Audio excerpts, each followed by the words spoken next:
Hey there friends, thanks for checking in. You're looking at my Car CW9. I featured this gun not long ago, and it is a beautiful gun with a carbon fiber finish on the frame.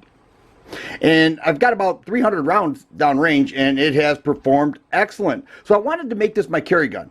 So the first thing I had to do was get some good range time. Then I had to get a good quality holster, and I did that. I got a good multi-holster here, carbon fiber finish, and I love the way the carbon fiber looks with this setup. And then you have to figure out the best and most comfortable place to carry on your body every day. And the last thing that I feel is extremely important, along with regular practice, is, it's not fun either, putting self-defense rounds through it. I mean, it's just so important to do that. And it's an absolute must. So here's what I did with this CW9. I got some Hornady critical defense. I already had a bunch.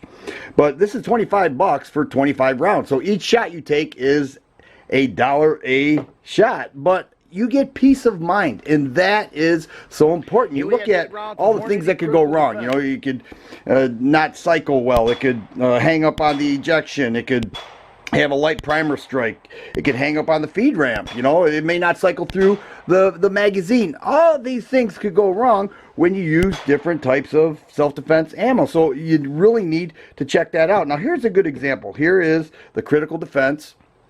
And over here is a primary defense. It does have a Hornady 124 grain bullet. So I put these next to each other, and you can see that the one here, critical defense, is a little bit thinner.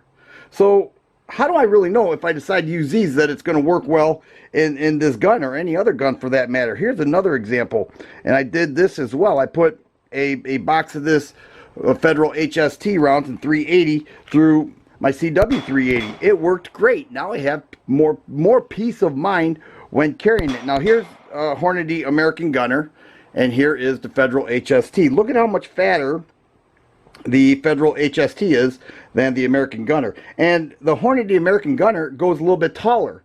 So how do you really know it's going to feed well if you don't shoot it? You know, just running it dry, racking the slide, ejecting the rounds, it helps, but it's not the same. You have to do that. So this last range trip, I put $25, I put $45 downrange in 20 minutes. But now what I have, for 45 bucks, I have peace of mind. Here's a real good example. Here's 45 ACP. From this vantage point, you can see that it looks exactly the same. But when I put them side by side, you can see that the one on the left is taller. You know, quite a bit taller. So all self-defense rounds are not the same. You really need to fire them through your gun, and also you need to go through scenarios that you feel you would use in a defensive situation, like draw and fire. You know, that's just so important to do that. And I think a lot of guys miss this point. You know, they put a couple rounds of self-defense ammo downrange, and they figure, okay, I'm good, it works. No, you want to put not a couple rounds, a couple magazines through, put a box or two through, make sure it works, because in a self-defense situation, that's no time to play around. And I'm certainly not going to play around. I made sure it worked fine. Now I can carry this gun comfortably. I've got my holster, I've got my range time, I've got my training, and I've got my self-defense rounds downrange. You can't buy peace of mind, even for the 45 bucks. Sure works for me. If you like videos like this, please subscribe and share. I always appreciate the thumbs up button. Thanks for watching, and you guys be safe.